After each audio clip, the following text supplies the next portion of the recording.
Bonjour, le moteur est l'élément central de nos bateaux. De lui dépendent nos navigations et il est largement conseillé d'avoir quelques connaissances sur son fonctionnement. Nous devons régulièrement contrôler certains éléments de notre moteur. Ceux-ci sont des indicateurs du bon fonctionnement des différents circuits. Penchons-nous plus précisément sur chacun d'entre eux, en commençant par l'alimentation.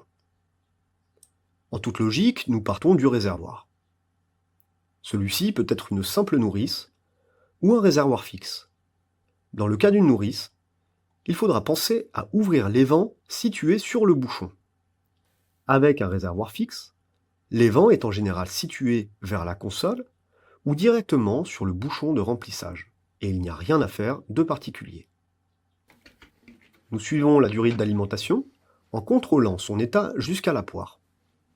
Aucune fuite ne doit être décelée et le plastique ne doit pas être craquelé.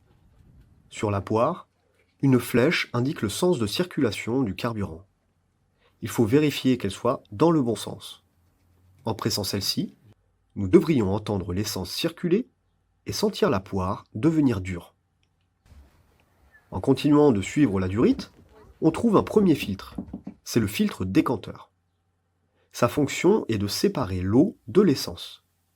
L'eau étant plus lourde, elle stagne au fond du bol décanteur et nous pouvons la vider à l'aide d'une vanne. Un bol transparent aidant largement à apprécier cette situation. L'eau étant l'ennemi principal du moteur, il nous faut vérifier ce point régulièrement et changer la cartouche du filtre dès qu'il y a un doute et au minimum une fois par an.